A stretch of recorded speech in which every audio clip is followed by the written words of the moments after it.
Запеченные мюсли – вкусное решение для быстрого завтрака. Матти. Мы полезное делаем вкусным. Коллеги, доброго дня. Как слышно?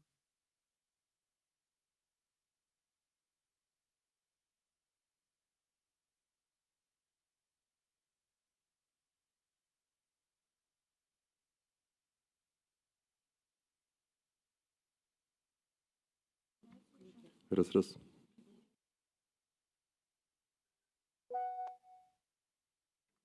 Добрый день, слышно вас?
Сегодня Татнефть – эффективная международная компания, активно развивающая более 20 бизнес-направлений.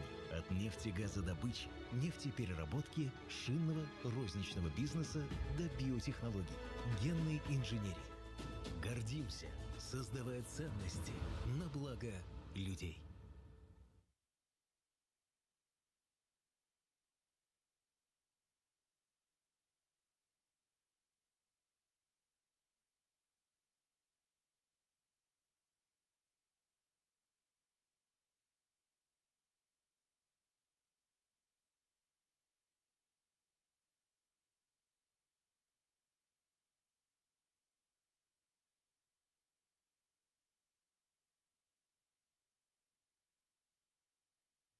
Добрый день, уважаемые участники, уважаемые гости. Второе десятилетие 21 века прошло под знаменем ускорения цифровизации.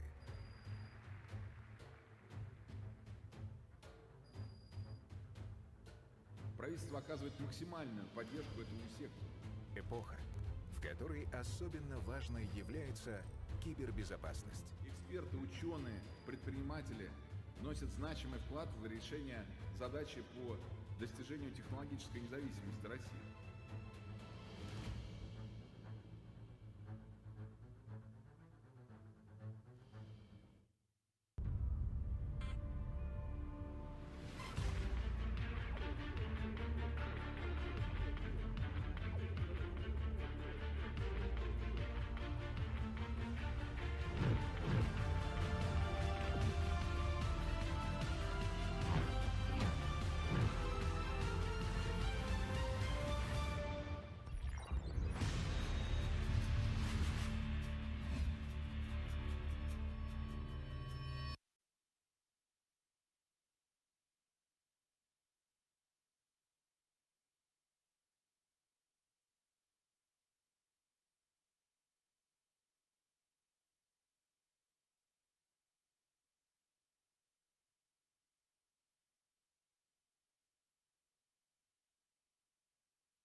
Более миллиона сотрудников разных компаний уже пользуются Яндекс.Браузером для организаций. Браузер проверяет все загрузки на вирусы, а также защищает пользователей от фишинга и кражи паролей. Легко установить на сотни тысяч компьютеров с разными OS на Windows, macOS и Linux.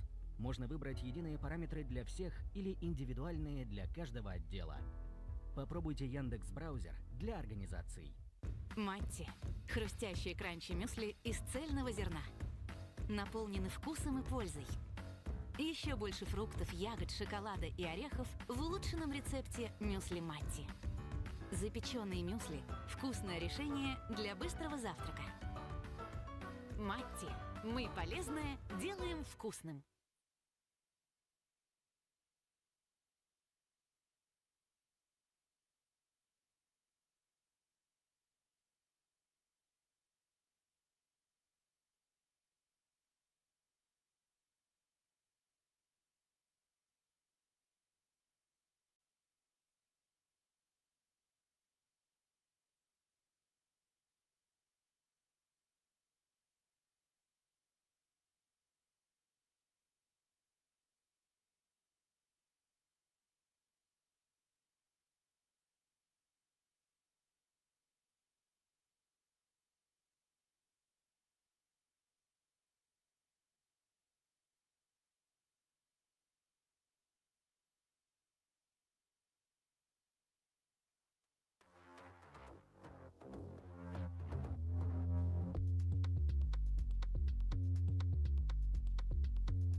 Вот уже более 70 лет мы создаем энергию.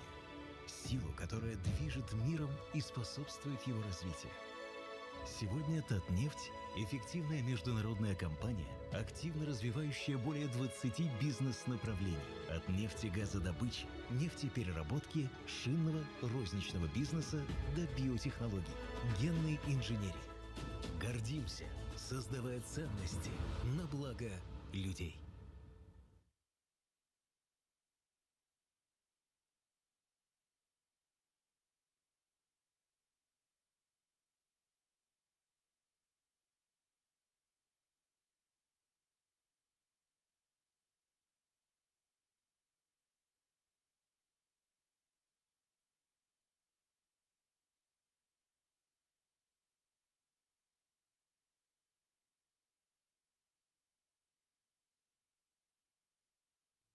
Добрый день, уважаемые участники, уважаемые гости.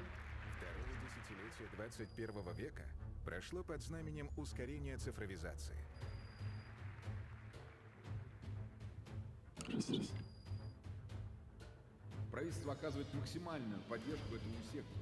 Эпоха, в которой особенно важной является кибербезопасность. Эксперты, ученые, предприниматели вносят значимый вклад в решение задачи по достижению технологической независимости России.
Так, ну что, мы готовы?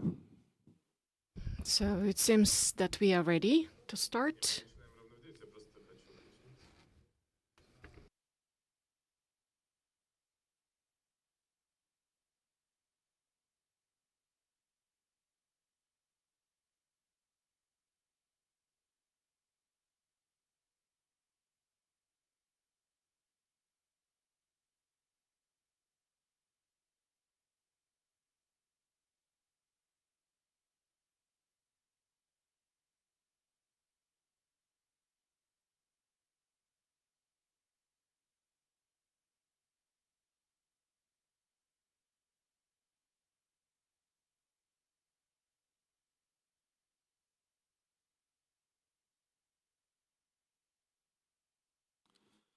Так, друзья, ну что, So, dear friends, let's begin our session. It's 9 a.m. Kazan Expo. And it's our session, Digital Technologies and Design. And welcome to our session. I'm a moderator. And my co-moderator will be Irina Alexeyeva.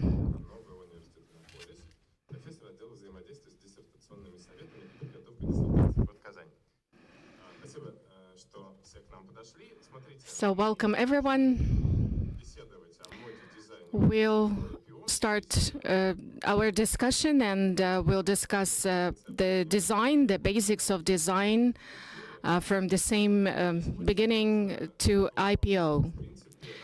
In general, the most important thing is that the organizer of this forum is the Institute of the University of Culture. And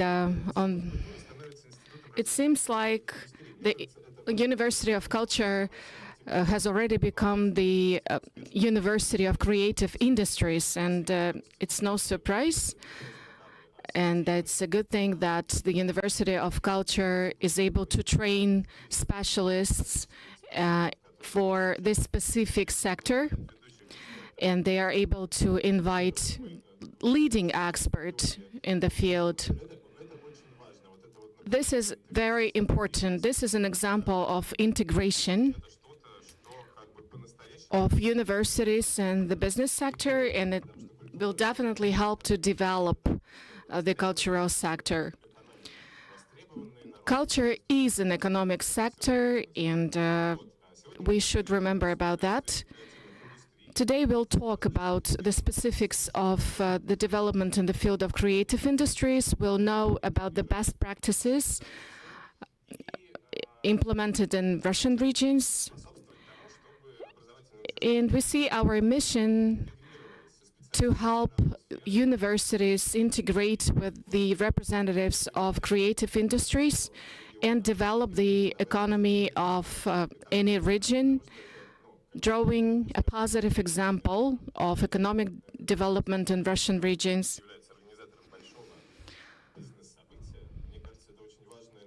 When the universities initiate such great events as our event, it's a wonderful practice, wonderful example.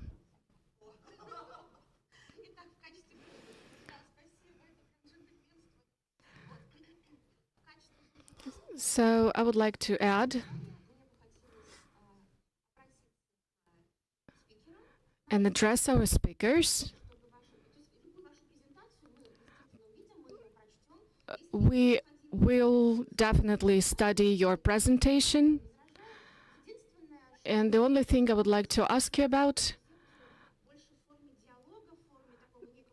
let's make our session in the form of a dialogue, not just plain presentations, a monologue. And please don't forget that you have only 7 minutes because we have another session after hours.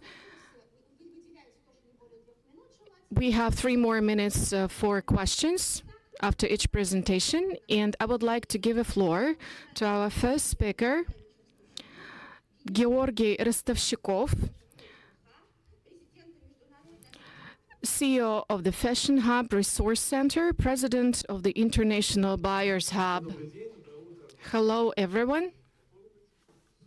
Good morning. I will start with my slides, and then I will show you some videos. Excuse me, I cannot see my slides. First of all, I'm glad to be here. I'm happy to be here in Kazan, and it's a great thing that we are able to take part in such a great event. And it's important that we'll be able to show you some of the projects of Russian designers and designers from Kazan, namely. Yesterday, we also organized the second Fashion Hub, the Buyers Hub event, and we were able to invite buyers from other countries, international buyers,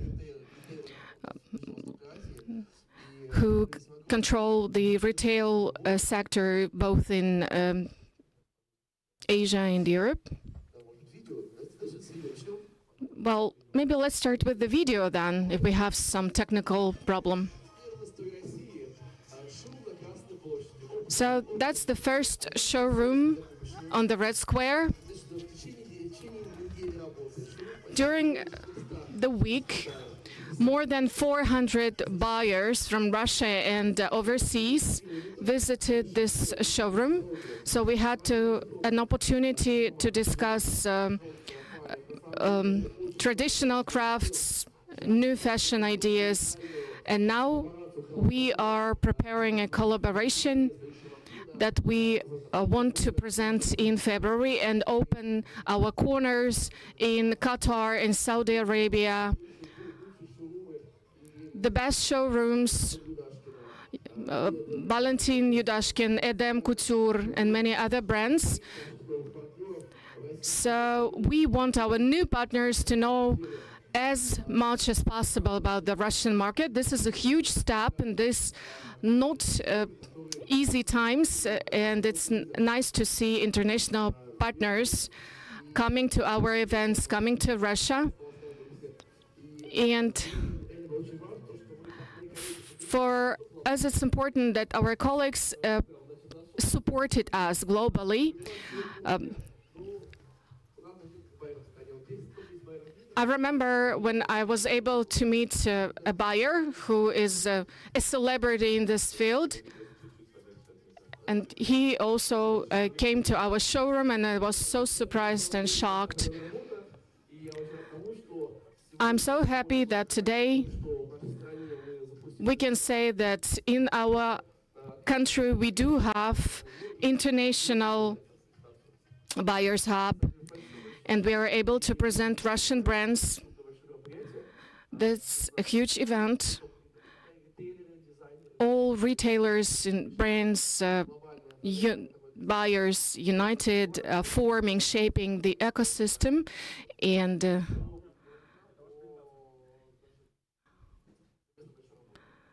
it's a great example of a collaboration.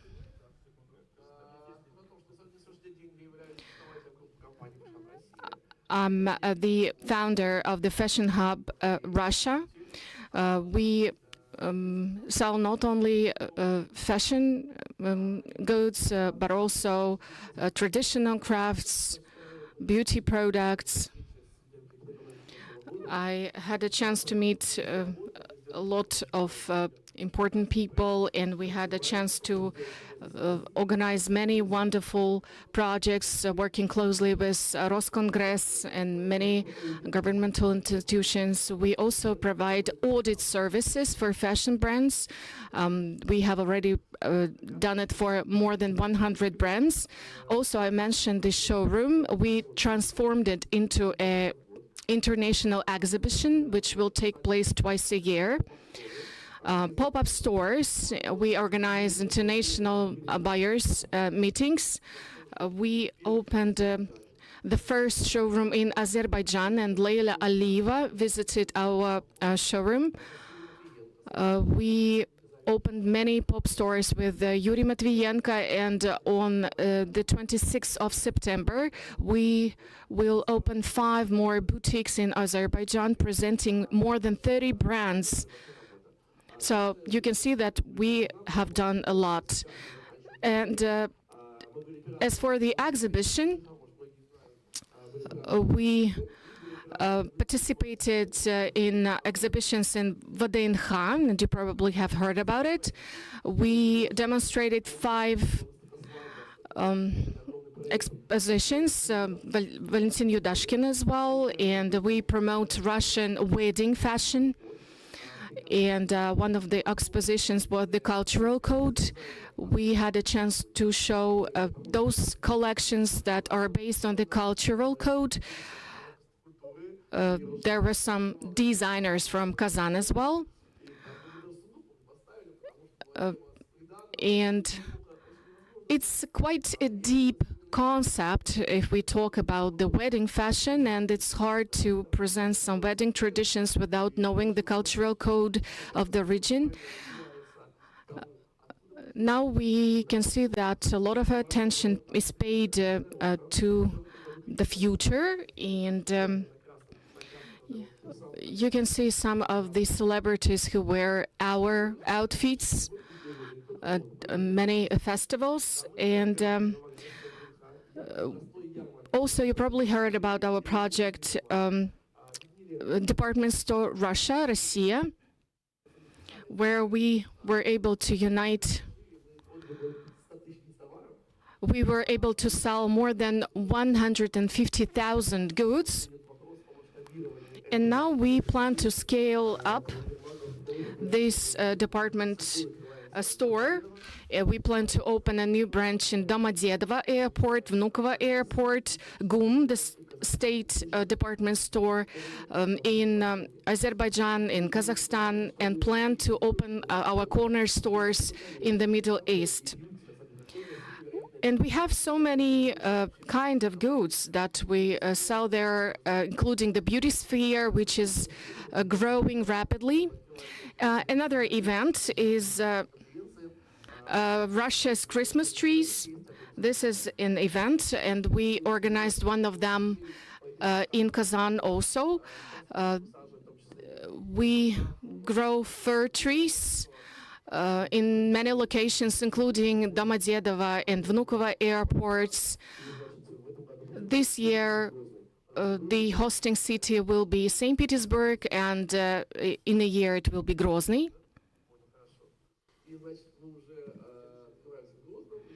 So we plan to develop this project in Grozny, in Chechnya Republic.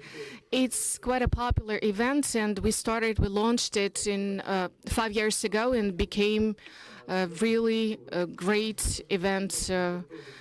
Another project is Перезагрузка for florists.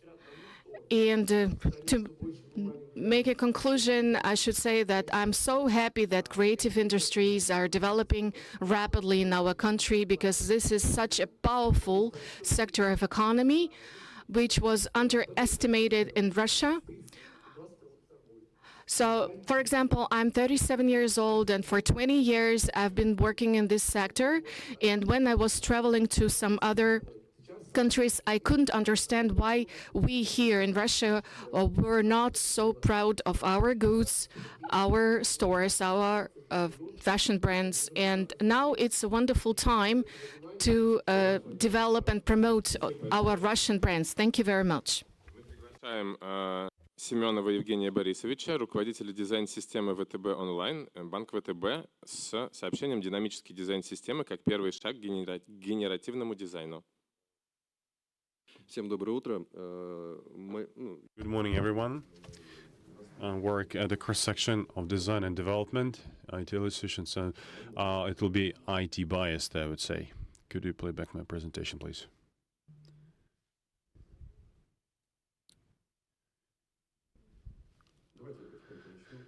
Well, started all. Well, generative design has been there for a while. There are different approaches, and recently graphic designers connected with different neural networks, and the first results were very impressive.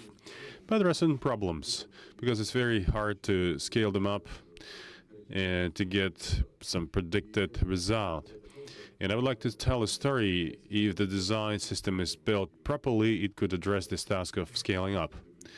And as soon as we see the presentation, I'll tell you that. Okay. First of all, let's define what is design system. It's not a set of the components. It's not about the guidelines, some description how to use these components. Design systems, it's a project in itself that brings together so lots of systems, and it's very important to take into account the interests of all the stakeholders and give them very good tools. So next one, why do I use the word dynamic design systems? Quite recently, a few years ago, the graphic editing software solutions couldn't change anything in the interface, and then we can turn them dark or light background. There was a giant gap in between design and the IT solutions. As soon as we have the token studio variables and Figma, we can finally live in the paradigm design equals the code, where there is no difference between them. Besides that, we can change any component in the design system, any element, and do it in the wink of an eye at the level of the code and the level of a design. And I think I'm right when I say the color is the three pillars on which any interface is based. You can build any interface based on that. If we speak about certain dynamic features, about changeability, we should learn how to work with these three parameters and describe them. And if you take any simple component like button or text button with an icon and try to describe it in words, we'll get 12, 15, 20 parameters using which we can describe anything. If we take any other component, for example, input, checkbox, or anything else, you name it, any component could be described by these number of parameters. And it's a good news, because we need to reinvent the wheel. We have very strict set of parameters using which we can describe anything. And if we have something to describe, that means that we need to know how to describe it. And here we have design tokens. Design token is a basically basic variable. The key means some meaning. And it has two features. It can make a reference to some specific number, significant name of the color or number, or it can make a reference to some other token. So simple mechanics, opening up a lot of opportunities for building any models at any level of interaction and connections. Then we need to have to define the minimum measurement system. And here it's all about the basic model. It's a square 4 by 4 pixel or by 5 by 5. But what is most important, this basic model is the foundation for anything that has any size. The size of the print. And based on that, on typographics and based on that would be the grid or vertical rhythm, and then build the typographics. So it could optically could fit into this basic grid. It's not a proper example, well, but that's fine. Since we speak about certain dynamics, we have to learn how to compute and how to calculate it. And another good news is that it could be done very easily. This formula very simple. It's very important to keep in mind the size of the fine, depending on the size. Well, okay, I have a text, I have a button, and some space inside. I don't know what is the side of the text that I'll get. What should be the paragraph delay? In order to address these hierarchy issues, we came up with the so-called gravity logic. The bigger the size in terms of the weight and meaning, the more he's got size of the LEDs. So the size that it occupies. And as for this, if we speak about the meaning, we speak about the hierarchy of the objects, because the shift the heading will be bigger than the text itself. And then we have 5 shifts from tiny to huge. And the very idea here, the very core idea for any size of the typography, that scale will be different. And then we're moving on from some specific dimensions to some certain templates. For example, I want to make a button with the average or moderate shifts, or with the tiny shifts. And unless I put this parameter of typography, I don't know what the size of the button would be. And it's all about the dynamics. And if put any parameter, big or small, we've got a lot of sets of different buttons with the properly calculated shifts or indentations. We have the button on average typographics, and for that container, we put typographics with a size of with a smaller size. And in the first case, we see that the text is too huge, that too much space. In the second case, it's squeezed in, it needs more space inside, and it should be balanced somehow. So the indentations or shifts inside the button would be appropriate. And we speak about the templates for the components. During the work, we got to the conclusion that we need some meta components. So basically, the templates for editing and the example with a Figma, the way it might look. And based on that component, we could go for very agile and flexible structures. Based on one meta button, we can build any combination button with the icon, blue color, transparent, felt. You have only 1 minute left, Evgeny. But in other UA kit, we don't need it in other product, in other software product. We just need a limited set of parameters, and it could be done based on one simple template. And then we come to a very brilliant architecture. We have a certain core as a tokens, atoms, and templates of the components. Then we come up with a certain topic. We define the typographics. If it's rounded, rectangular, I want to have a more user-friendly interface for some e-com application, or more strict, more decent, and it could be addressed using certain topic. And then we're moving on from the changing the colors to the changeable interface. And if we can describe the templates of the components, can we come up with the similar solutions for something for bigger blocks, bigger interfaces? Yes, and the answer is yes. And on the left, we have the example for the financial application on average size, very strict, very listed. And on the right, we have the news website. We have the extended parameter. We change just one parameter, and everything is changing. And similarly, we can adapt depending on the user's nuances. For the people with a poor sight vision, we can introduce elements in a bigger font for better reading, better comprehension. And if we come to the conclusion, the last slide, we've got a language using which we can describe any element of the design system. Then we got certain rules, how we manage the hierarchy of everything in the layout. So we could go for very agile solutions. And all these two basic things allows us to teach the neural network in such a way so that every time we'll get one of the same result, expected result. And it's all done. Not just because we want to calculate the numbers, we want to dig into this deeper, into playing with the mathematical models, but the design system is a product that has certain metrics and the success measurement. And one of them is how the work could be done using our tools. Okay. Your time is over. If you take the major headache with a UI, we provide some more time for a designer to design the user's experience, saving millions and billions of money in a big company. Well, it's a just brilliant story. Thank you very much. And very quick fractal. You can come up and ask the questions, but not now because we're moving on.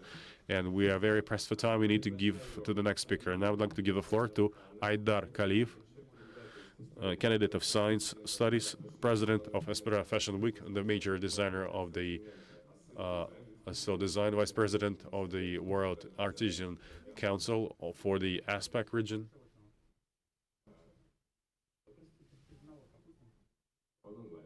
He'll be online.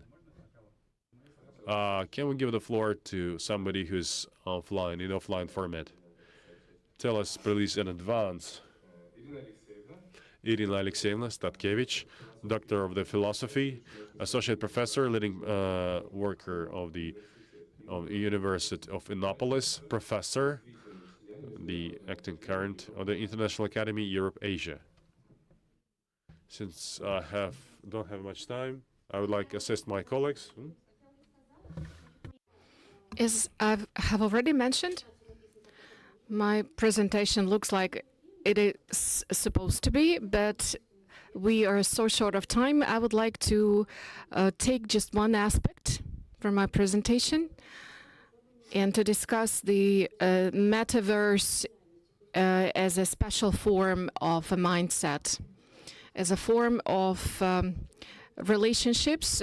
You know yourself better about the creative industries, and let me tell you about some environment that you use, mainly that's important for students, for the universities where they train specialists in robotics and other IT sectors. So let me take just one aspect.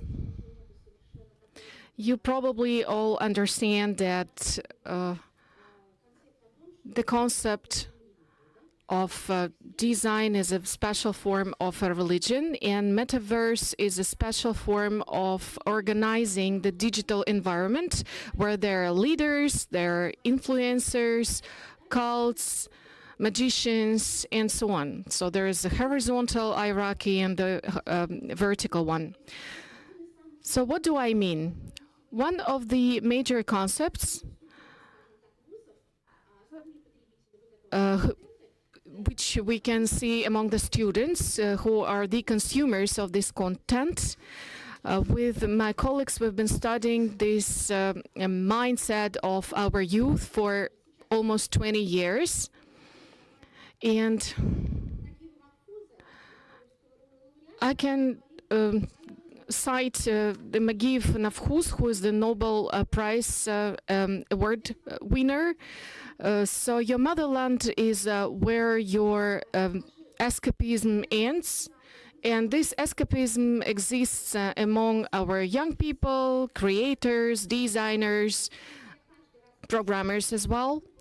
Because when I meet programmers in person at different conferences, programmers always say that simulation and matrix, these are real objects and we live in this simulation. And here is evidence why it's true and we can prove it.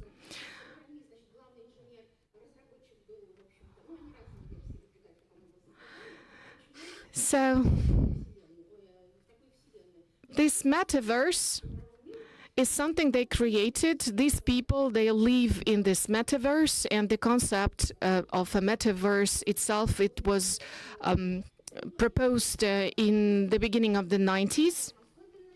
If you haven't read this book yet, I recommend you to do it. So the plot is founded on mythology.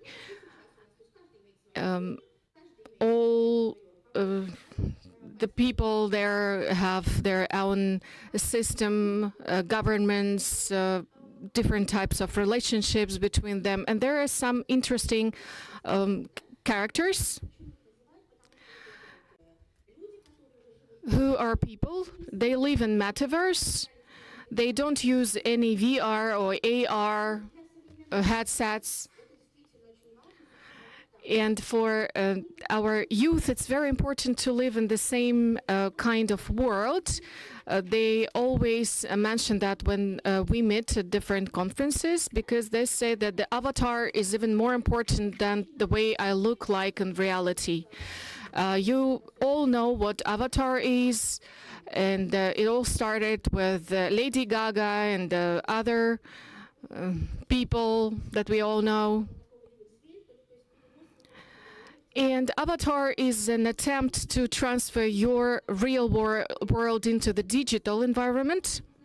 And we have to face it that technology and technological development is an irrevocable process.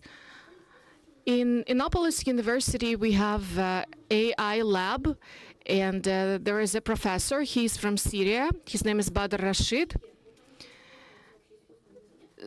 So he and his colleagues, they deal with the AI, and they think that AI will never be able to be that developed, that it can be comparable with people. So it's just a technology, and we have to use it as a technology. We have to apply it as a technology.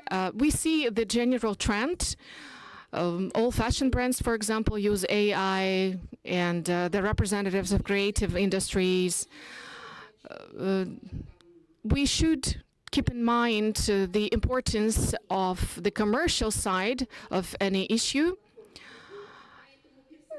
That's why characters in games, for example, they wear Balenciaga fashion brand outfits and all that.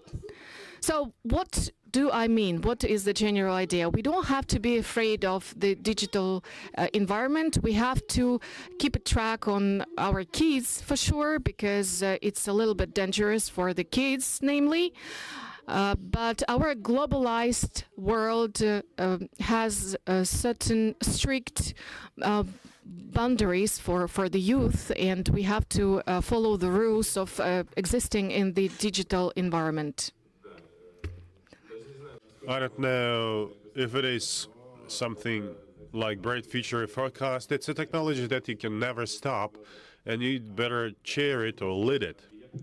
Thank you very much. I'd like to give the floor Aliyev Kaidarkhan Miralievich, the Associate Professor, President of Fashion Week, Head of the Production Center Fashion and Range Products of the International Artisan Union for the ASPAC region from the city of Taras, Kazakhstan Republic.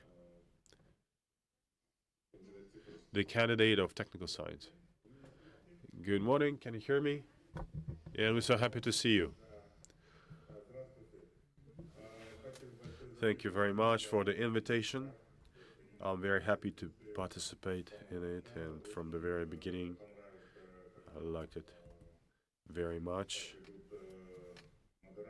The way moderators guide the navigate this session, but let's have more of a discussion rather than just pure presentations. Speaking about my topic and my presentation, it's the national costume as a special type of the vision in the context of the drastically changing reality. I would like to share the experience, just to say that it was done back in 1994, 1995, when after I defended my candidate thesis, candidate of science. It was during the basically Soviet time when you got to get the associate professor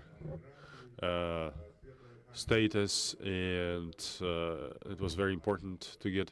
I'd like to mention my scientific supervisor, Professor Paramolov. He was the head of the department of the Moscow Institute of Technology and Design, and we worked together with him. We, in the fashion, we came up with a new area, neo-folklore.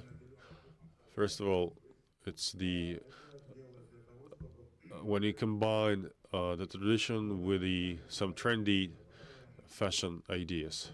When a fashion is always about searching for new forms, new areas of your creative spirit manifestation, looking for some colorful solutions in the clothes. And neo-folklore, from the Kazakh perspective or Asian costume perspective, it's a transformation of the nomads' clothes or costume to a modern reality in order to expand the range of the products you create. And here, we've been working for more than 30 years in that direction. And thanks to that, this domain, we created the Aspara brand. It's quite a well-known brand in Central Asia, in Asia, as well as in Europe. And Aspara brand, every season they offer new collections, and the biggest fashion weeks in Paris, for example. And besides developing this brand, I would like to share my story. It's very important to work with your HR, human resources, and the premises of Aspara Brand House. We have the college that train the specialists of the fashion industry, designers, the technology for the clothes production, and another specialty, it is hairdresser and decorative art. And all these majors, they are focusing on fashion industry. The latest thing that we created under the Aspara brand umbrella, that's an international project that is called Aspara Fashion Week. Hopefully you heard about that. Well, basically that's what I wanted to say, and as part of our promotion strategy. And I would like to thank for this opportunity for presenting our work. That's the platform for the Asian designers, when not only Kazakh designers, but also Asian designers. In every season, our Aspara Fashion Week features about 45-50 designers representing, because actually over the 13 editions of this Aspara Fashion Week, about 600 designers participated in its events, representing 55 countries of the world. And majority of them, of course, coming, it was organized during pandemic, when we organized it totally in the online format. And I would like to mention that Aspara brand, thanks to its active development, it's developing not only this brand, but actually creating the platform for the Asian and European fashion exchange and promotion of the Asian designers in the European podiums and global podiums as well. Just taking this opportunity, I would like to kind of boast that Aspara brand is the only brand working using the franchise of the Chinese companies. And annually, or every season from all the collections, creating about 50, 60 models. They buy them and they go for the mass scale production and promoting it around the globe. So that is our story. That will be final statement. And if you have any questions, I'll be more than happy to answer them. Aidar, thank you very much. I would like to emphasize 3 things. Neo-folklore, it's not just working with something old or traditional or conventional that stay in the past, but based on these traditional ornaments and patterns, they create new patterns, the codes libraries, and they got the platform, and they create the notion of partnership networks. It's not just one-off piece of clothes where we make some money through increasing the margin.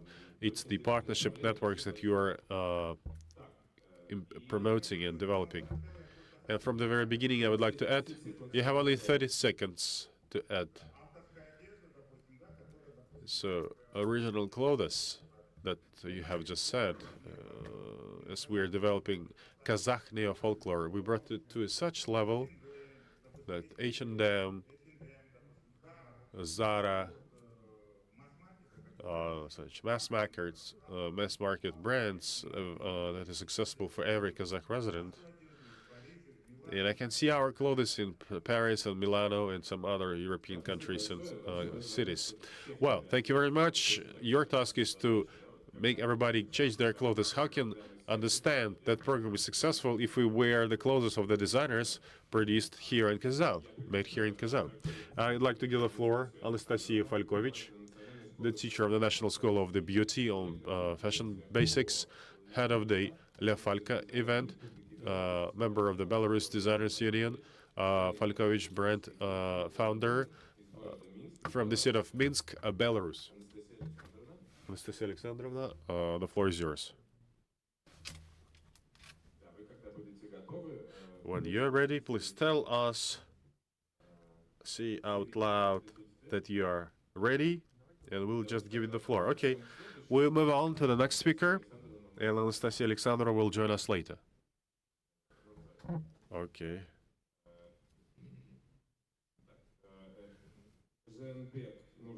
Zhenbek Nurzat, director of the O Art Group, Zarashat, president of Association of the Artisans Unions of Kyrgyzstan, a member of the Creative Industries Union, Artisans of the Central Asia. Hello, I'm so happy to be here on behalf of Kyrgyzstan, to be present here and participate in the forum. My topic is revival and promotion of intangible heritage. It's very important nowadays to understand where we're coming from, what we do today. It's very important to remember, for me as a specialist, over the last 9 years, I committed to write about book about ornaments and their meaning, because ethnic ornaments have become very popular over the last years, and we see, because traditionally, exemplified by Kyrgyz traditional crafts, I would like to speak about importance and the unique feature of the craft pieces, and it's very important to protect the copyright and intellectual property of every artisan, of every creator, be protected. Very important element, yurt, wool, carpets. You have a very rich culture, and very important to have this traditional manifestation of the culture is to digitalize it. And what is the right way to go for it? It's very important to preserve the significance of decoration and ornaments and patterns that we have, because some of the patterns that are used in the hats that would not be used for the decoration of the shoes, and there is the female energy or male energy, and they should not be mixed to preserve their spirituality and their energy. We're standing on the bridge, or we'll have to digitalize properly in order to proper manifest and present it. Cultural heritage is very important, and my parents committed their life to transferring it to the new generations, and it has also the importance of the economic development. We adopted the special law on the creative industries and arts and crafts, and the World Nomad Games influenced the development and preservation of our cultural heritage.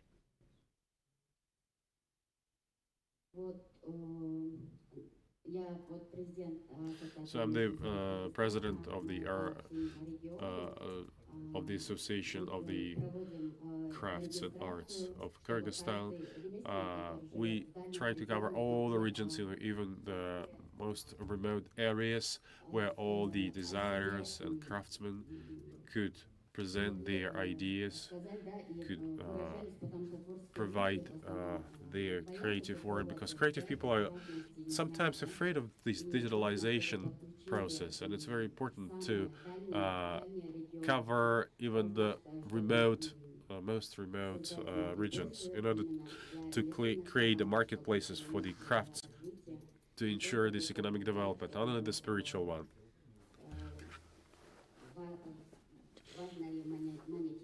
It's very important to capitalize on it, and we sell a lot of the pieces of crafts and arts in different countries of the world, and they're becoming very popular. Every time we're trying that the IP, the intellectual property, is preserved, because besides protecting the cultural heritage and cultural code, it's very important to adopt the special documentation and come up with legal initiatives. So we regularly organize with the Kyrgyz Patent and international patenting organizations some campaigns, and organize different seminars and workshops. And here I represent the craft women who actually recreate, and I have a team of architects and designers, because we're working and creating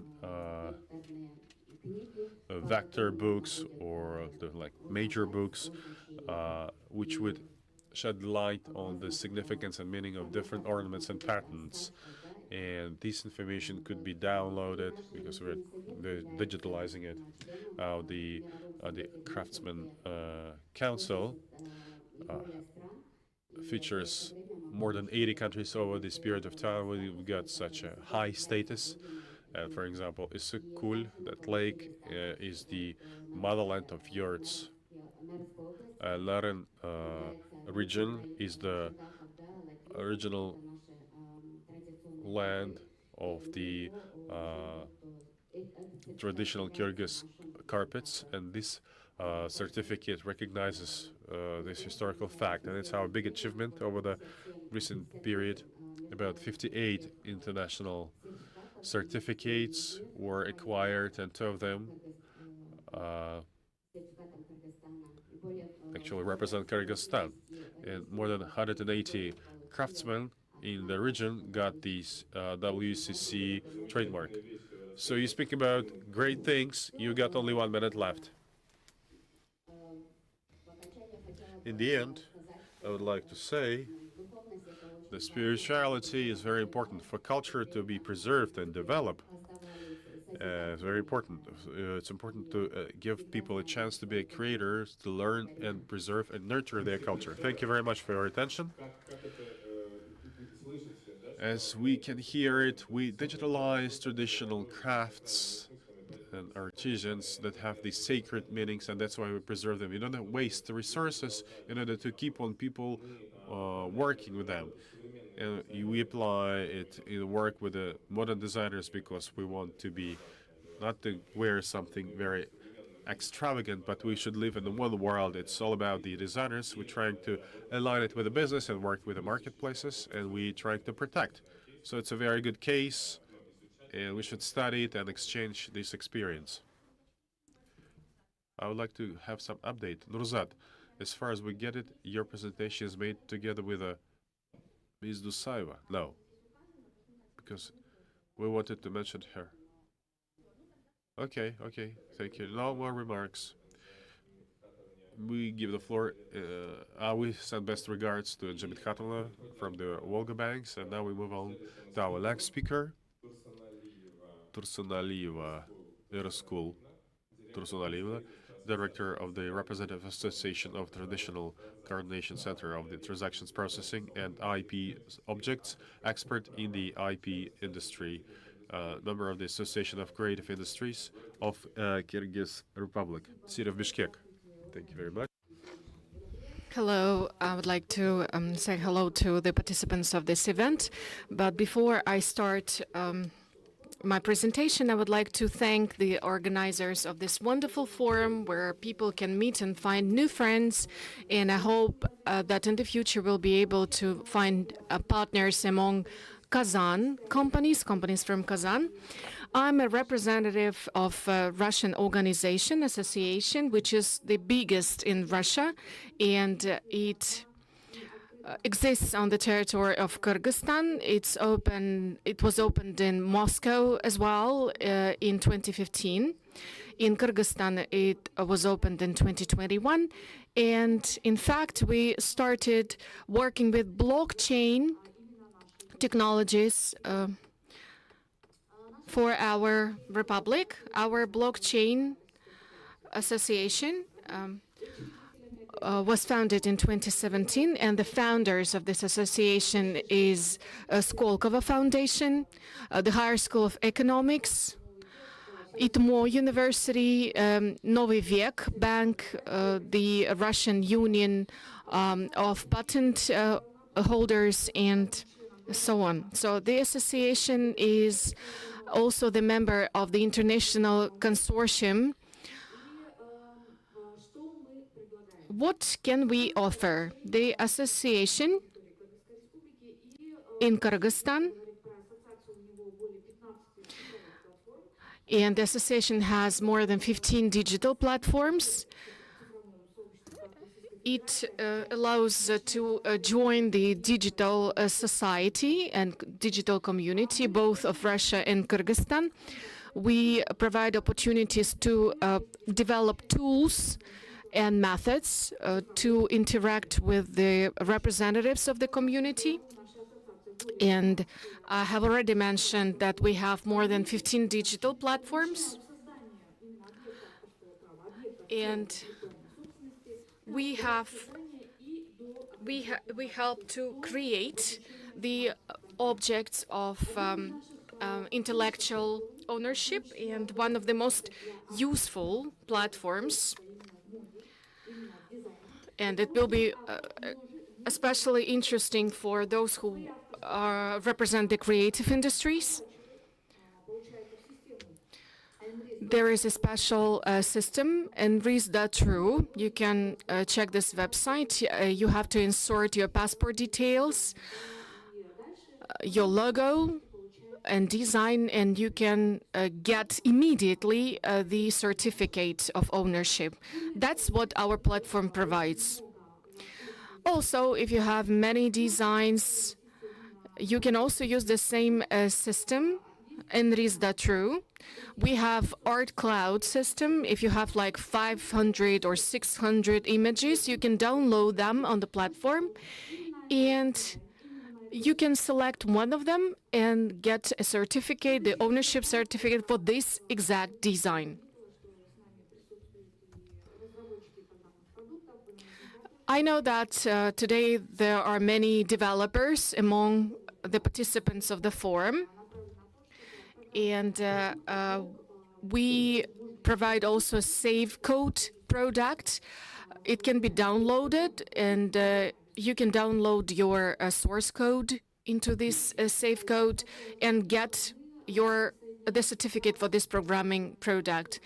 IPEX, that's another digital platform, and I would like to motivate all of you to use this digital platform because it will help you to conclude digital transactions. So this is basically the digital platform for transactions. Imagine that you have a collection or design. You download it first to Inris.ru, and then you can go to IPEX and sell your designs, sell your products. Phone Mix, this is also one of our leading services, but it's mostly suitable for those who work with music composers and so on. IP Chain headquarters are located in Moscow. And here on this slide, you can see some of our services, the general architecture of our services. We help to get patents, to get ownership certificates. Please pay attention that we provide services to work directly with the governmental bodies, the courts, the Ministry of Culture, the Ministry of Education. All our platforms have patents we received from Raspatent. And as for our representative office, we started our work from this September 2021.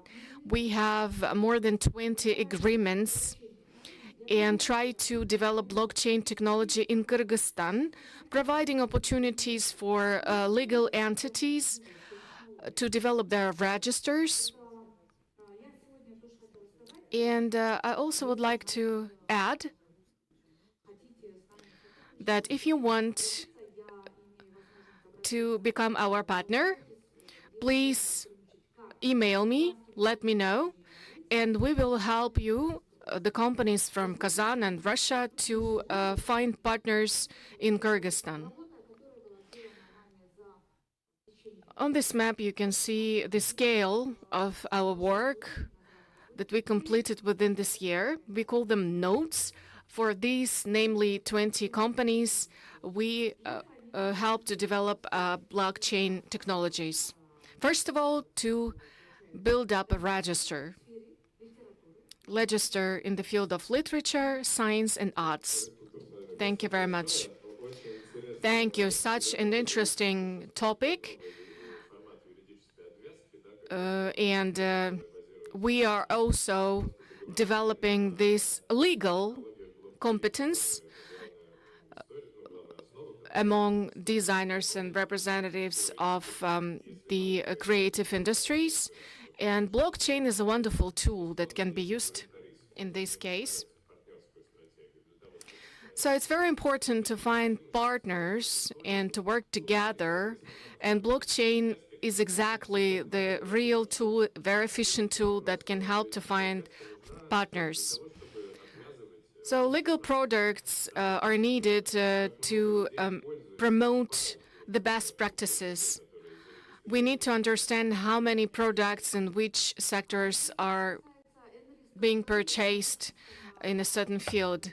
So could you tell us about this issue? Well, as for Inris, we have more than 30,000 products. But do you track how many products were sold, were bought? I mean the ownership rights. Well, I checked the register today. More than 10 million transactions have been completed. More than 10 million transactions on our platform. Wow, this is very impressive. And as for Kyrgyzstan specifically, this platform has been developing since the end of February, and now we have more than 100 ownership objects. Yeah, probably you have to add this slide to your presentation because it's a very important issue to show how many transactions I made on your platforms. And now I would like to give a floor to Lola Saifi.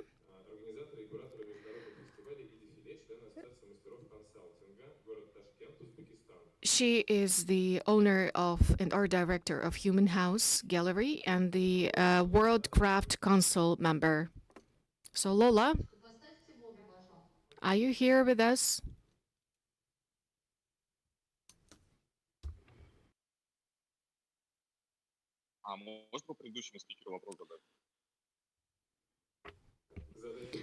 I have a question for the previous speaker, but unfortunately, we don't have time for it now, maybe later. So, Lola?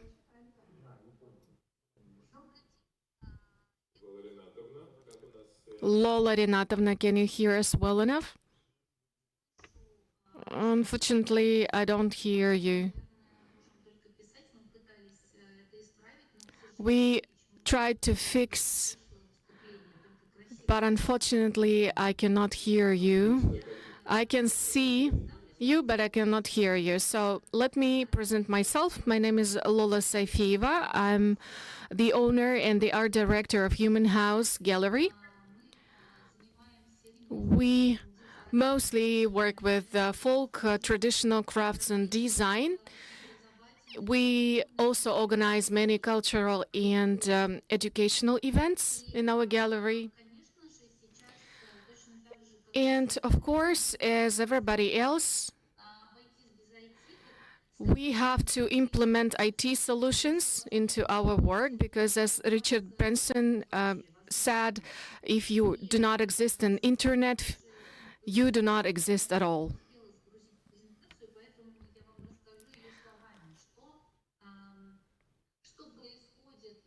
So today I would like to tell you in short about Human House Gallery and what instruments, what tools we use, because we organize many events, many projects in IT field. For example, we are presented in many social nets, that's Instagram, Facebook, Telegram, Pinterest, YouTube, LinkedIn, Twitter, and TikTok. And we are still thinking what other platforms and social networks we can use. Not all of them are well developed, but now we are thinking about expanding in social nets and the internet. We also have a website and we have an internet shop.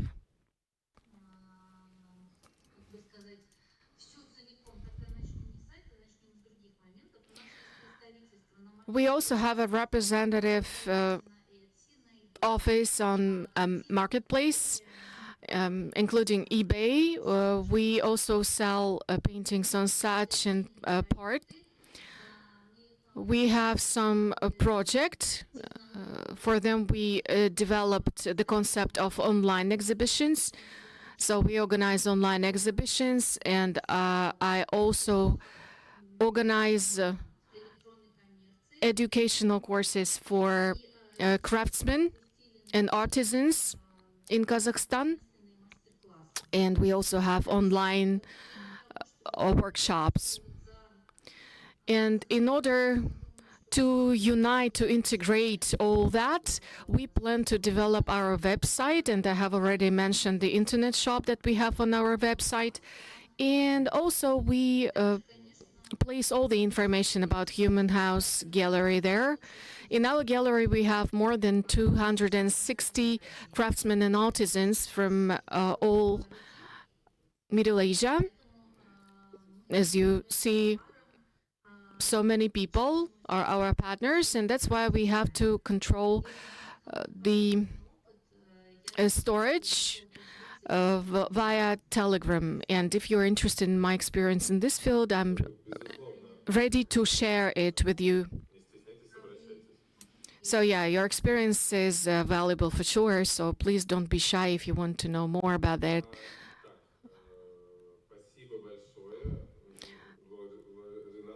Thank you, Lola.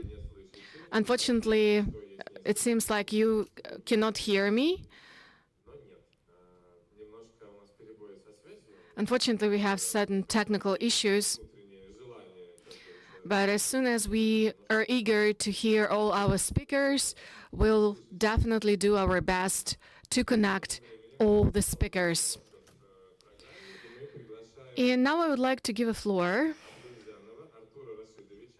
to Artur Abdulzyanov, the head of the board of directors Zarnitsa, and the representative of Delovaya Rossiya party, and he will tell us about design and game design mainly. Thank you very much, dear colleagues, dear students. I really admire the general thesis related to integration of IT solutions into design. And this is a very important topic. And let me tell you about our experience of integrating IT solutions and universities. We know that it's impossible without such an integration, and we could see it from our personal experience. We created a specific virtual product, simulator for designers. It helped us to reach a new level because we all understand that commercialization and monetization are the important issues nowadays. So this tool, this simulator, AR and VR simulator, it helped our students at the University of Culture to work together, not to waste some extra hours of their professors without the necessity of any additional extracurriculum classes. They can use just digital tools and digital instruments to work over their projects and to implement their projects.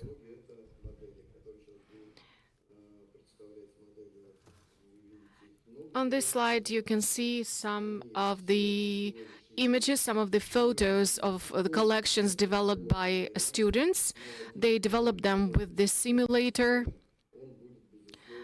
This is a pilot project, but we plan to make them a widespread practice.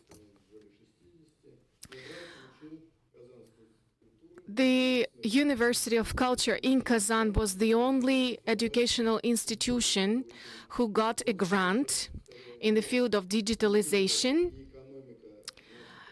And it's very important.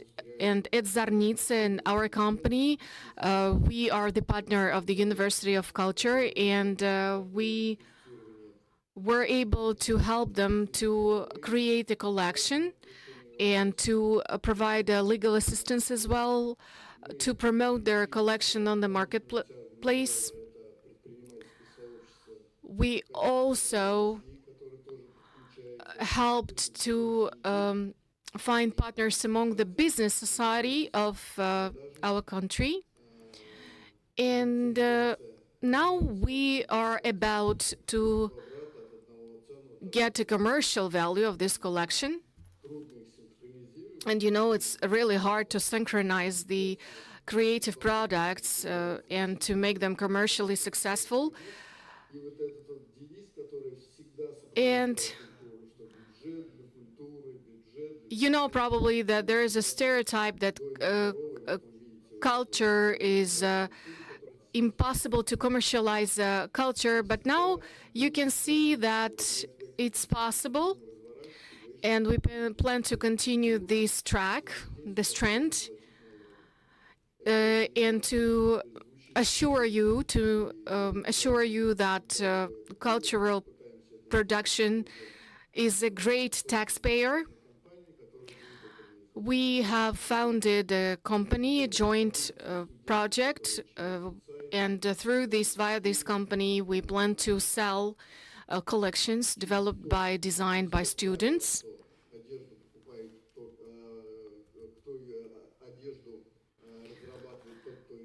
So there is a general rule that clothes should be designed by the people who want to wear it. So that's why we think that's a great idea to design collections by students, because these are those people who will wear these clothes. They know about the trends. So we plan to launch this project in Tatarstan. We already have the premises, both in the premises of the University of Culture and at Zarnitsa. So we plan to produce these clothes not only in Kazakhstan and Kyrgyzstan, but also in Russia. And we plan to attract the attention of retailers to make them interested in those collections. This is a very competitive field, and to make the long story short, let me show you the final project, the final product that we were developed.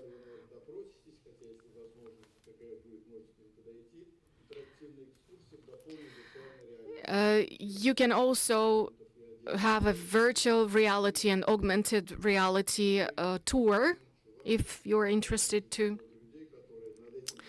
And this project was developed and inspired by the traditional fashion ornaments and buttons in Bashkiria, Chuvashia, and Tatarstan.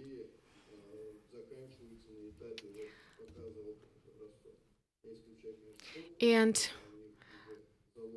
it's a great achievement because we don't know any other examples, and probably the only exclusion is Skolkovo.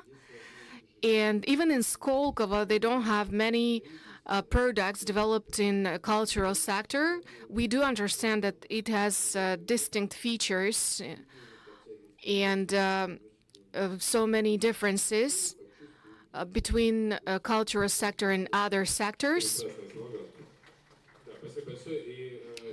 So our idea is to promote a cultural project. Thank you very much, and this is a very important direction because, as you probably know, all pioneering universities who develop digital projects, they describe our future with the necessity to develop digital twins and digital solutions for any sector. And this is a good thing, this is a good trend, because our aim in the future to build up digital twins for any business process, including marketplaces, for example, and we do have students who feel the vibes of the modern era. So our idea is to integrate all this and to create the digital infrastructure for creative industries. It's important to get this understanding that this is a very promising industry in order to offer new jobs and works in this industry, and to help the factories and companies integrate with some digital tools. We live in a hybrid world. Our consumption is a hybrid type. And now I would like to give a floor to our previous speaker. So Anastasia Falkovich. The teacher of National School for Arts and Fent, a member of the Belarus Union of the Designers, a member of the Eurasian Creative Guild, London. City of Minsk, Belarus. Anastasia Alexandrovna, are you with us?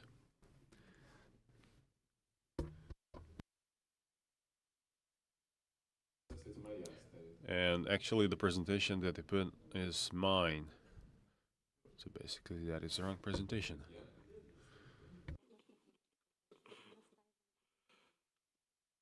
Так.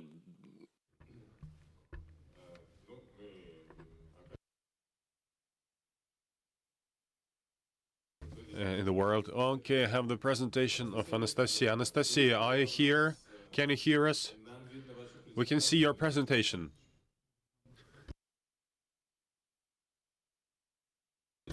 can you write to Anastasia that she's got 6 minutes? Send her hearts or emojis that we're ready to perceive her experience. Do you know what the conference is? Conference is the sharing best practices when something is like when the community, society is stressed out and everything is changing in the society, is everybody move forward. I'll get back to this topic.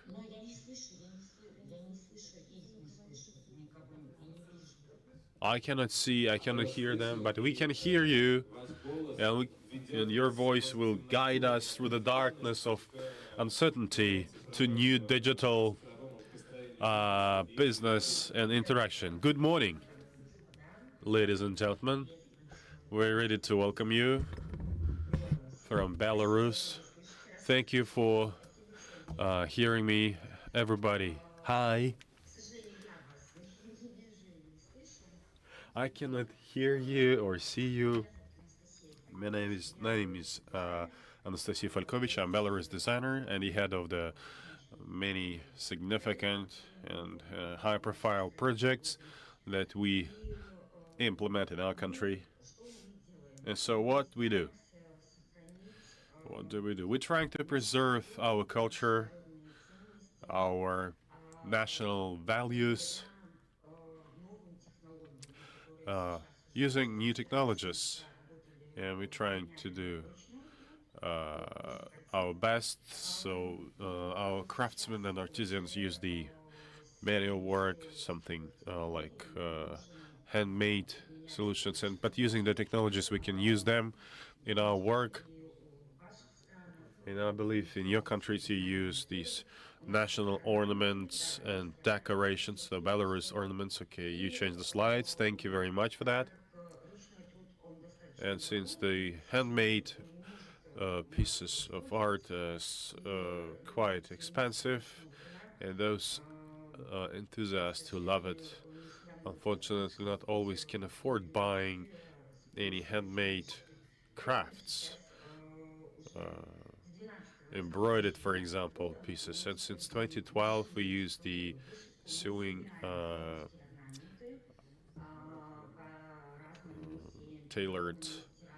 machine-tailored ornaments, and we collect the ornaments and we integrate them into the database.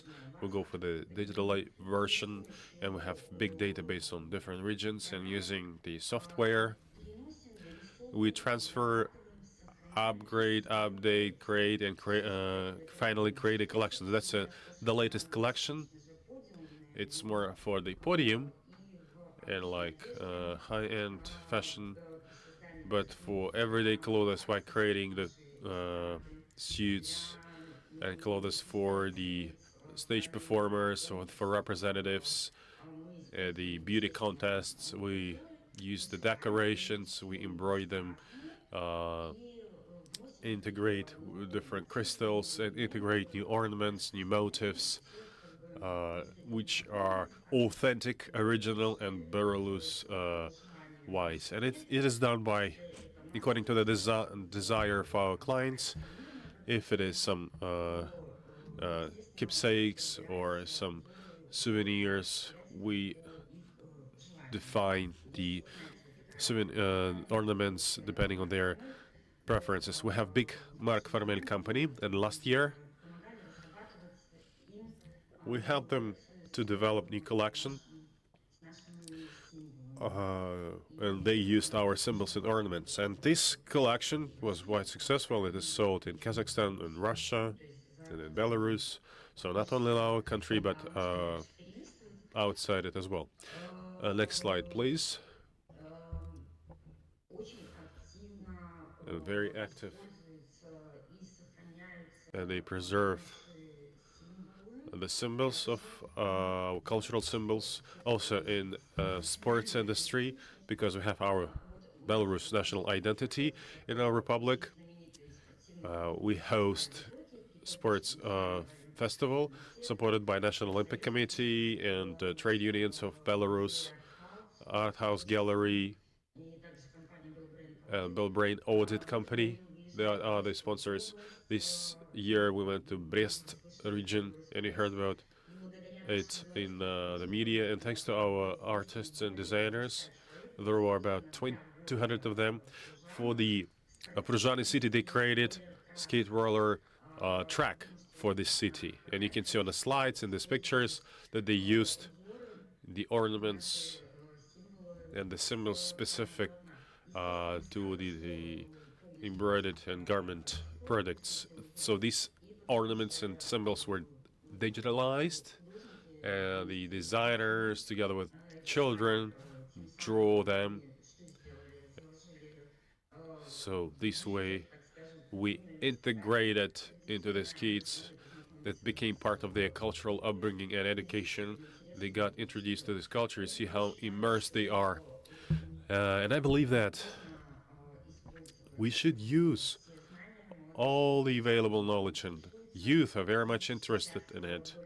And children are more developed nowadays. They're quicker learn, and they're more computer literate, and it's just interesting for them. That's great. We could ask you the questions, but I believe we can give a round of applause so you can feel it. I can see that round of applause. That's great. That's great. Thank you.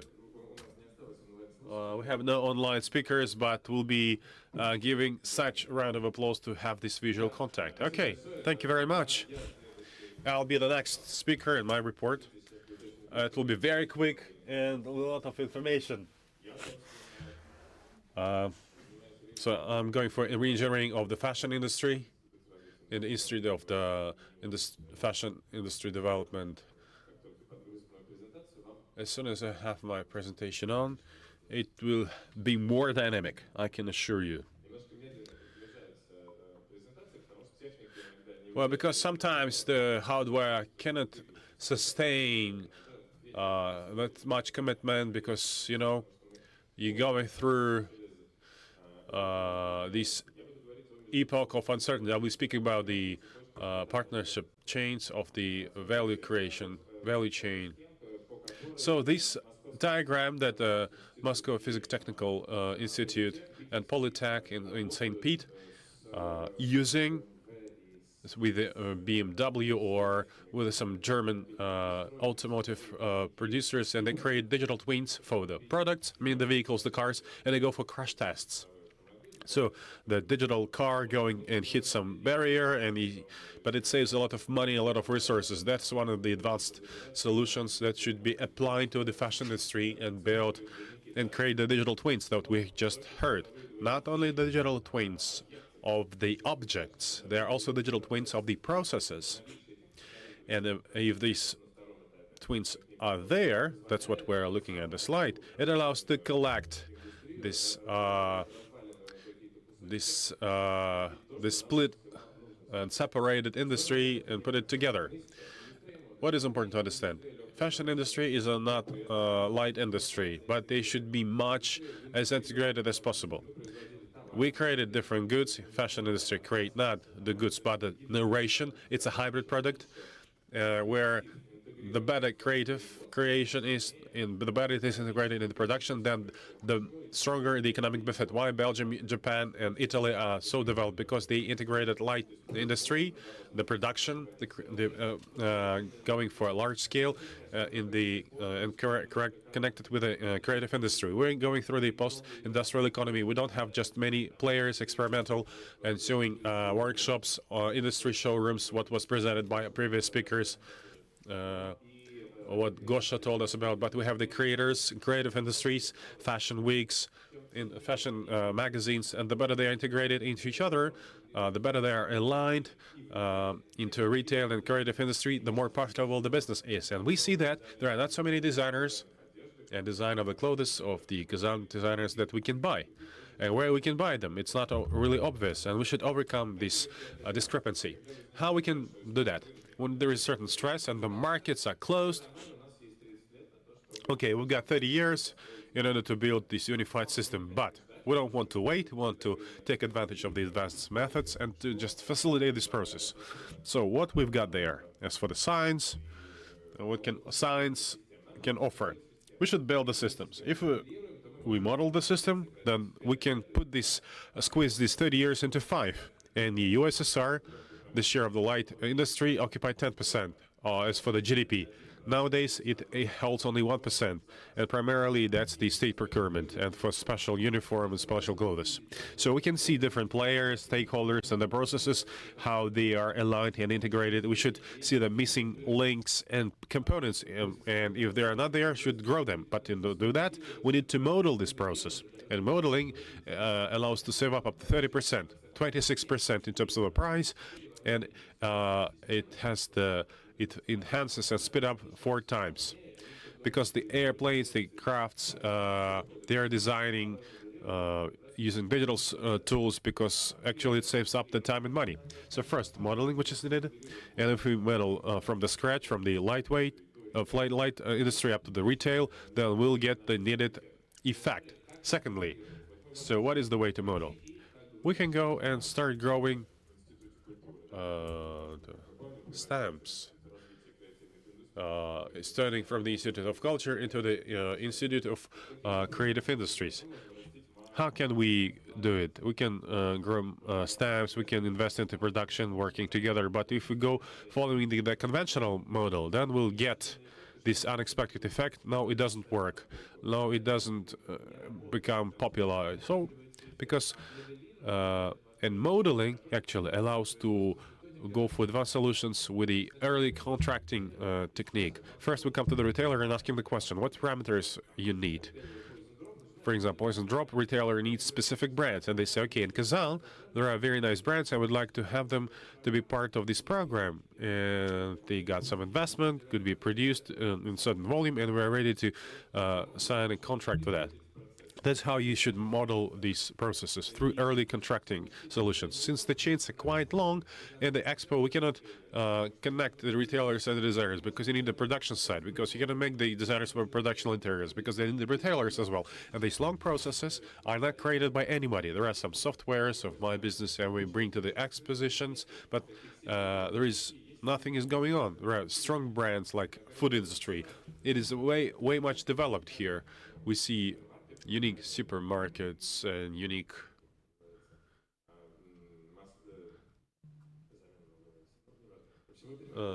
something that came out of McDonald's.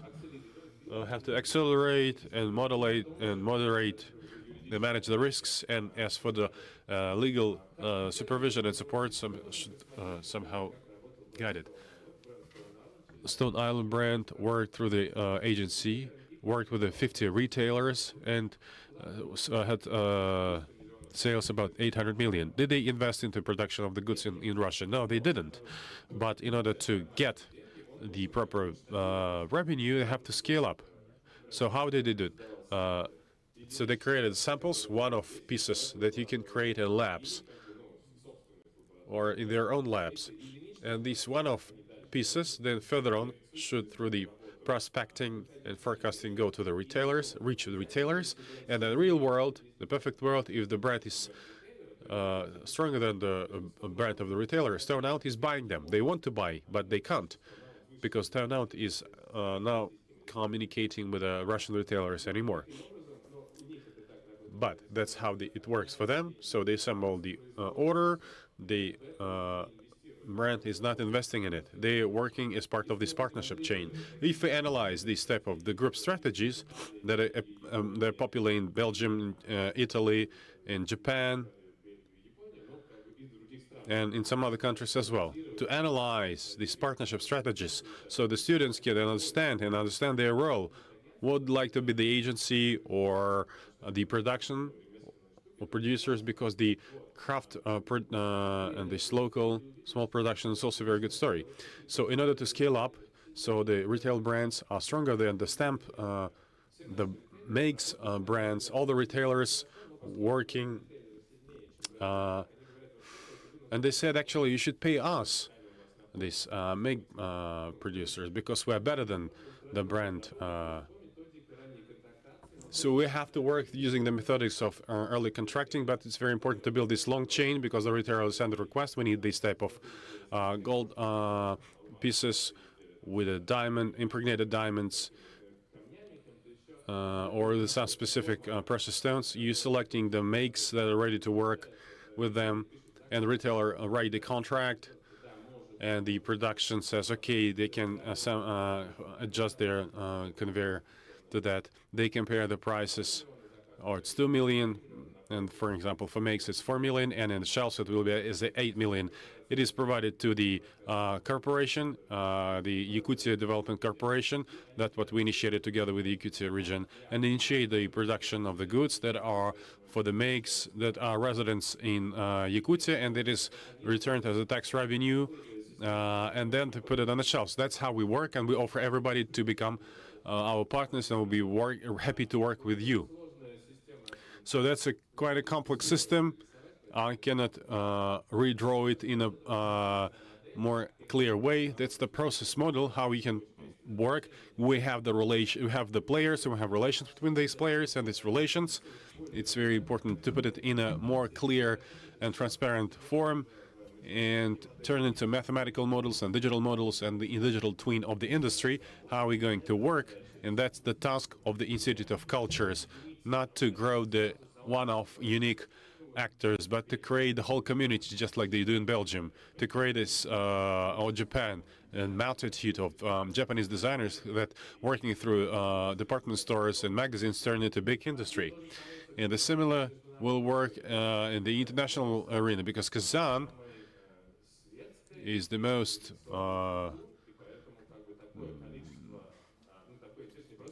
it's not accidental we have the bricks coming here.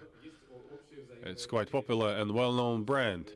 So this institutional economy, what is the difference? Institutional economy and liberal economy. They say if there is a trust, then having this trust, you can build the better practices, test them, pilot them, and scaling them up and support the best trends so they can further develop them. Do I have still 2 minutes, right? I think we can make it. So what is the better way? We need people, we need human resources, we need to educate, we have to incubate, and we have to track their trajectory. We shouldn't lose them as soon as they graduate from the university. The KPI of the university development is actually their further steps, and if you want to grow the unicorn, using this venture capital terminology, we have to have these labs. They should create this comfortable environment. They have the certain template guidelines. It's not just digital twins of the objects. This too much bias and focus on these meta universes and digital databases. It shouldn't be something that we do.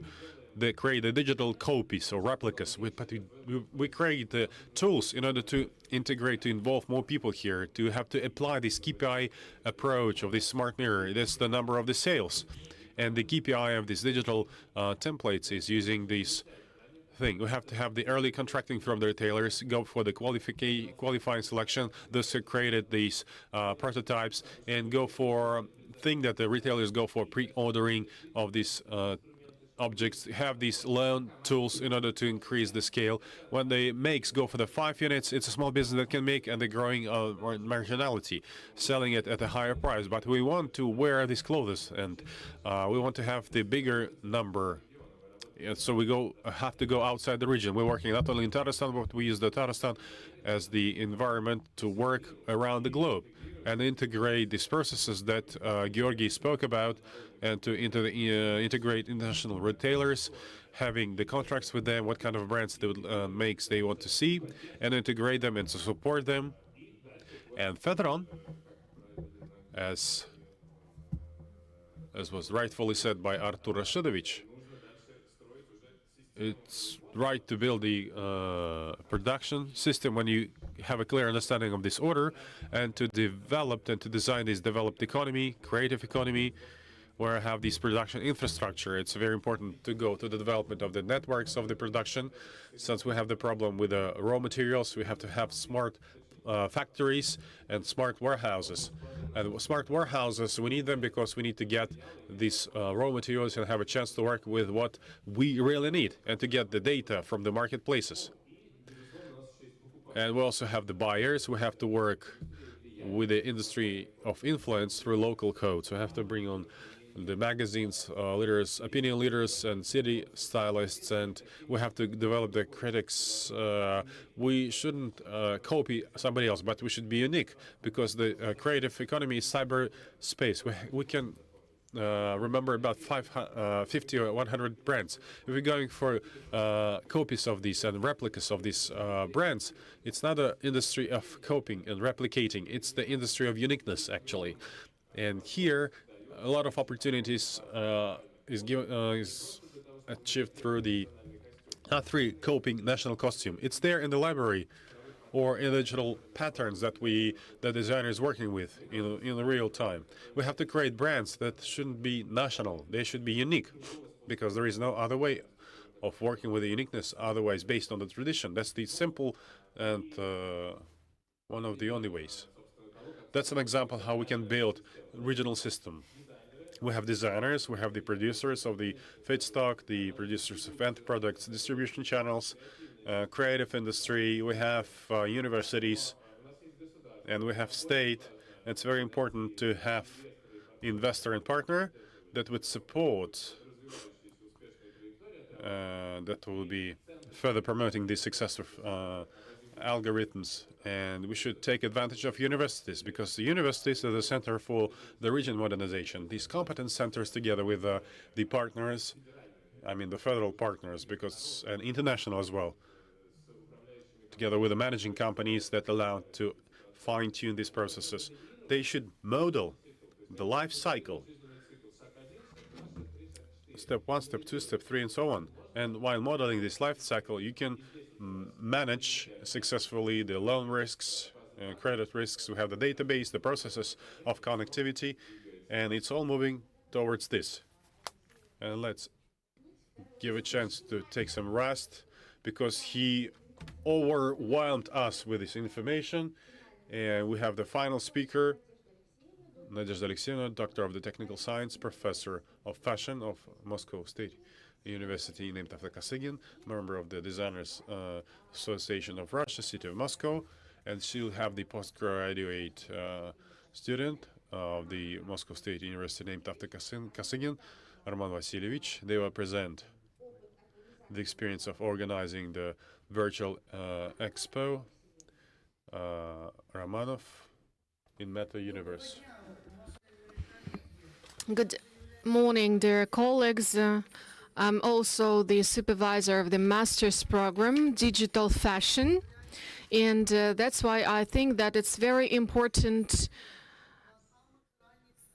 to implement digital technologies at the early stages of designer training programs. I have a small video number 1.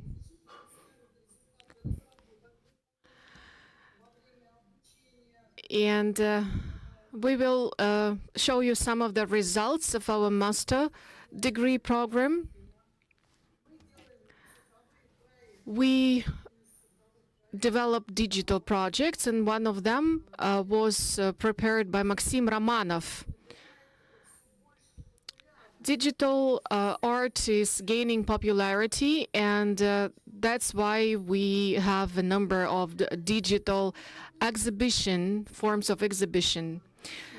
We have one of the projects which was developed by us a couple of years ago. It was the virtual museum, Zaitsev Museum. It was developed by the participants of Hackathon at Kosygin University, and now we are ready to present the new project developed by Maxim Romanov. The major thing is that digital projects are ecological.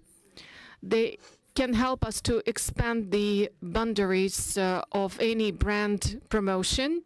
They help us to interact reality models with VR and AR models.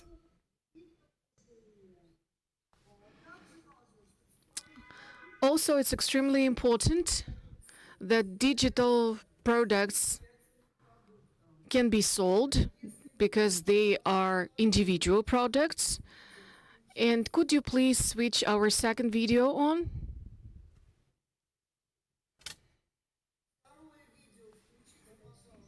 The second video, please.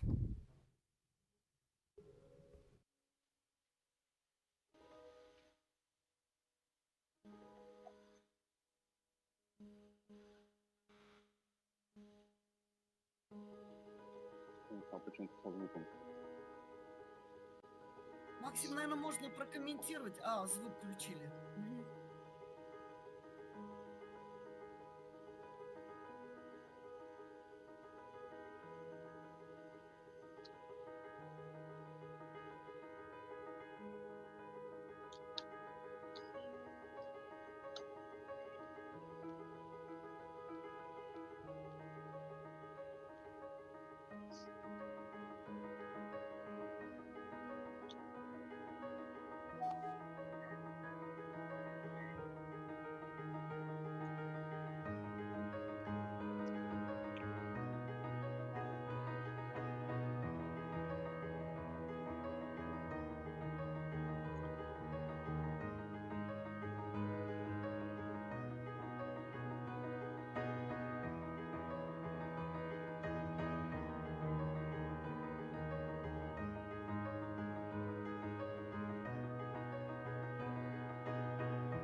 Максим, прокомментируйте уже, как... Maxim, as an author of the project, could you provide some comments, please? Well, as for the exhibition, we've been preparing it as part of our master thesis, and now we are about to implement it as an individual project. The virtual reality helped us to develop the project. It's easy to share the link to... We used VR and IR, and you can use any mobile device to scan the QR code to get an access to this virtual exhibition.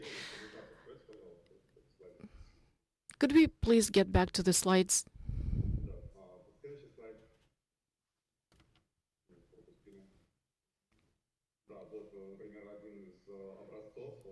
Here you can see one of the samples. We're still working on it. But that one of the exhibits that we want to show at the fashion exhibition in South Korea. Also in VMD system, we were able to generate using AI the samples of fabrics.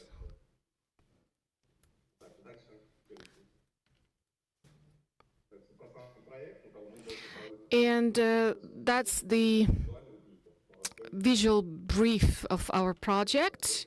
And the next slide, please. Here we work closely with the graphics, and the next slide, please, because I want, yes, this slide with an invitation to take part in our exhibition. You can use this QR code to get an access and register. So, as you can see, it's easy to organize any events in virtual format to attract partners, and it's easier because you can have any basic competences and basic skills. So please QR code using your mobile device, and you will see the gallery. You can use VR headset, or you can check it out without any special equipment. And you can see our virtual exhibition. Thank you very much for your attention. Thank you, dear colleagues, for your attention. That's it.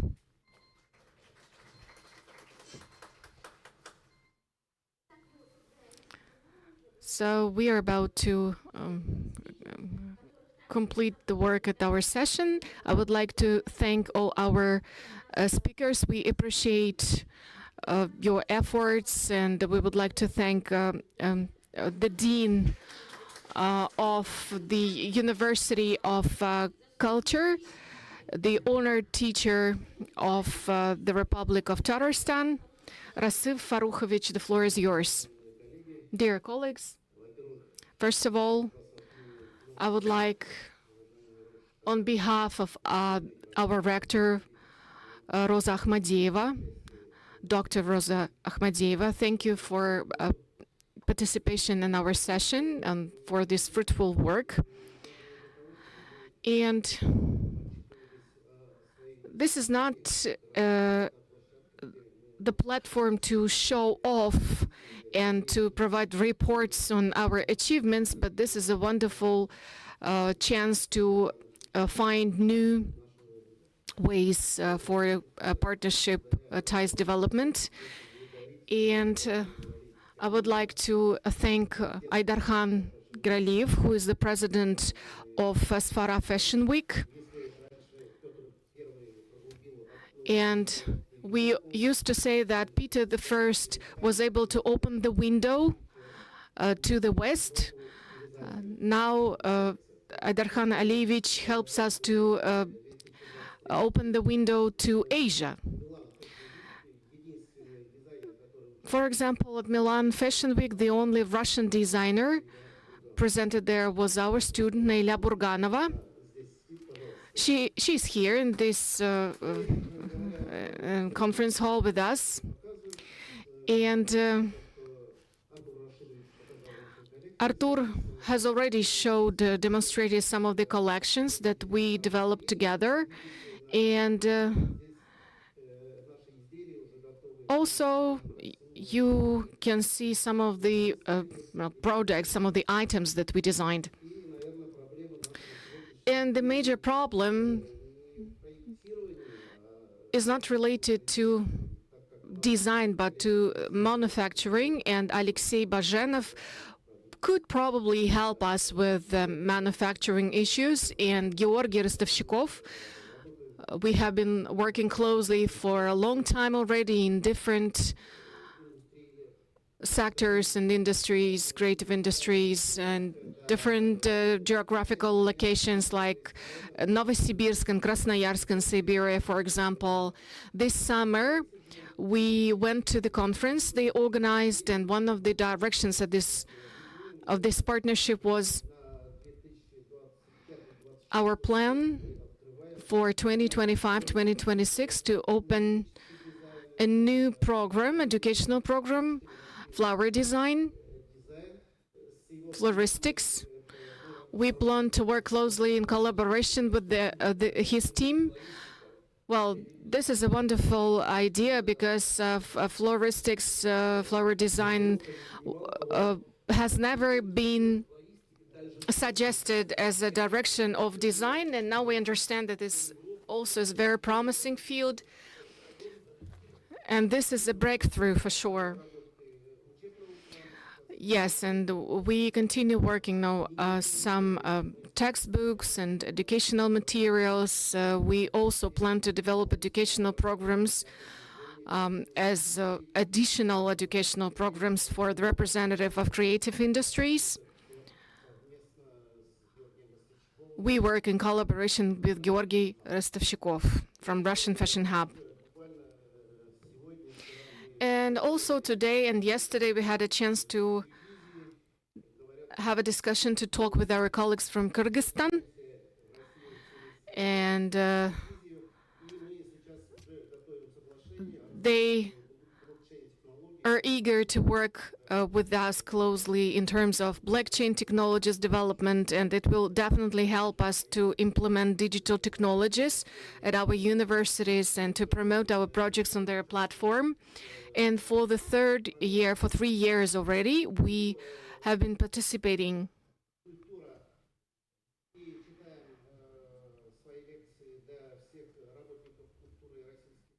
in a project aimed at retraining of specialists, educational specialists in creative industry sector, and we are ready to organize these retraining courses for our colleagues in Kyrgyzstan too.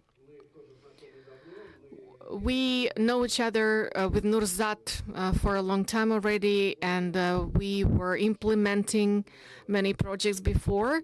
And in the end of September, again, we'll meet with Nurzat and take part in a traditional crafts exhibition that will take place in Taras in Kazakhstan, as well as the 14th Asfara Fashion Week. And as for collaboration with corporations and companies, the recent collections designed by Naila, we were able to make it happen working closely with our colleagues from Kazakhstan, which means that we cooperate, we collaborate, we work closely with some other educational institutions. First of all, Aspara College in Kazakhstan, and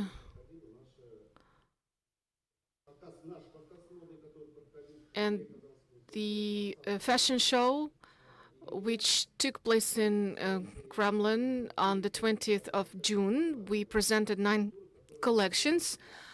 One of them was the collection named Culture, designed by Artur Rashidovich. He has already mentioned that. And everybody could see some projects designed by our graduate students. And I also want to mention one of our colleagues from Kyrgyzstan, Sultan Saliyev, and we appreciate his contribution. And it's a great chance for all the community to work closely together, for designers to share their skills and competences, and we are happy that some of the designers are eager to share their experience with the students. And to make conclusions, the only thing I want to add, we've been participating in Kazan Digital Week for 3 years already and organize our own session. And one of the results of such work is our collaboration with Irina Stakevich. Together with her university and the University of Culture of the Republic of Tatarstan, we plan to organize the project aimed at promotion of cultural values and traditional crafts of the ethnic minorities of the Republic of Tatarstan. Its aim is to get the profound understanding of the values of Tatar people and the importance of the traditional crafts and artifacts for the culture, the understanding of the cultural code, and it can be interesting for the specialists in creative industries and philosophy of arts.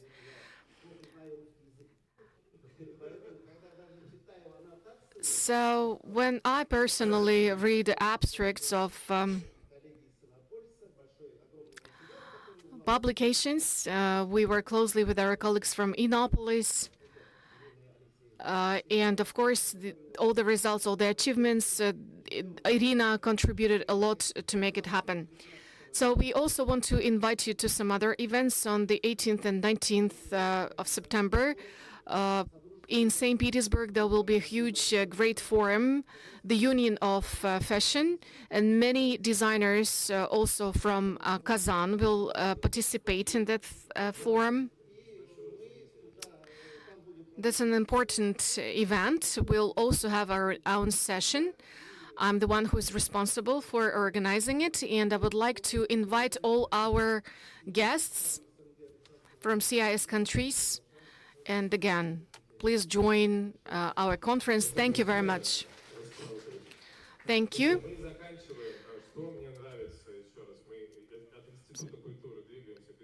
So we started from the University of Culture, and it's going to be transformed in the future into the University of Creative Industries. And I like this trend, and that's why it's very important to work together, collaborate with each other. So in the end of our event, this event, we plan to sign the resolution. And it's very important for the future of creative industries. And if you want to share your ideas, so we can add it to the resolution, please send it to the official email of the conference. And it definitely going to be one of the drivers for further development. And in the end, I would like to thank our colleagues. Thank you for your help and support. See you again soon, and now join us for the photography. Да, и не стесняйтесь, подходите к спикерам, задавайте вопросы.